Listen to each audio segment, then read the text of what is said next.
ভীষণ টিভির সংবাদে আপনাদের সবাইকে স্বাগত। আজ সমস্ত দেশের সাথে রাজ্যের 59 জেলার কৈলাসহরের রামকৃষ্ণ মহাবিদ্যালয়ের মাঠে জেলা ভিত্তিক স্বাধীনতা দিবস অনুষ্ঠানটি পালন করা হয়। প্রথমেই মন্ত্রী শ্রী টিঙ্কু রায় জাতীয় পতাকা উত্তোলন করেন। এরপর পুলিশ অফিসার এল ডার্লং এর নেতৃত্বে এসপি শ্রীমতী সুধাম্বিকা আরকে সাথে নিয়ে মন্ত্রী শ্রী টিঙ্কু রায় সুসজ্জিত খোলা গাড়ি করে কুচকাওয়াজ পরিদর্শন করেন। আজ এই অনুষ্ঠানে উপস্থিত ছিলেন জেলা প্রশাসনের, জেলা পুলিশের সমস্ত আধিকারিকগণ, 59 জেলা পরিষদের সভাধিপতি শ্রী অমলেন্দু দাস, 59 জেলা পরিষদের সদস্য শ্রী বিমল কর, কৈলাসহর পৌর পরিষদের চেয়ারপারসন শ্রীমতী চপলা রানী দেবরায়, বিভিন্ন স্কুল ও এনজিও এর প্রতিনিধিরা। 79তম স্বাধীনতা দিবসটি উদযাপন অনুষ্ঠানে মাঠে দর্শক ছিল দেখার মতো। মাঠে ত্রিপুরা স্টেট রাইফেলস, ত্রিপুরা পুলিশের পুরুষ ও মহিলা battalion, NCC, NSS, civil defence, scout ও গাইড, ত্রিপুরা স্টেট রাইফেলসের ব্যান্ড পার্টি এবং আসাম রাইফেলের ব্যান্ড পার্টি এই প্যারেডে অংশগ্রহণ করে। এরপর বিভিন্ন স্কুলের তরফে দলগত নাচের অনুষ্ঠান হয়।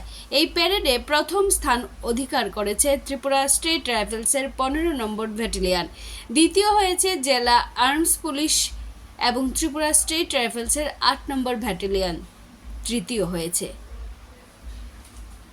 ব্যুরো রিপোর্ট, ভীষণ টিভি। নতুন মিনি মোবাইল ভেটেরিনারি ইউনিট গঠন এবং গোমতী কোঅপারেটিভ লিমিটেড নতুন একটা ইউনিট চালু করা হয়েছে। রাজ্য সরকার মৎস্য উৎপাদনের মাত্রা বাড়ানোর জন্য ব্যাপক কর্মসূচি গ্রহণ করেছে। প্রধানমন্ত্রী মৎস্য সম্পদ যোজনায় 7,081 জন বেনিফিশিয়ারির হাতে 26 কোটি 48 লক্ষ টাকা আর্থিক সহায়তা প্রদান করেছে। এছাড়াও এই বছর 59 জেলায় একটা মৎস্য চাষ সচেতনতা প্রশিক্ষণ কেন্দ্র নির্মিত হবে, যেখানে 8 কোটি 82 লক্ষ টাকা ব্যয় করা হবে।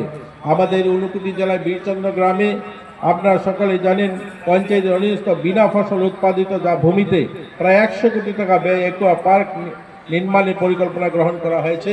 প্রথম পর্যায়ে 40 কোটি টাকা সেখানে ব্যয় হবে এবং তার শুভ উদ্বোধনের কাজ শুরু হয়েছে।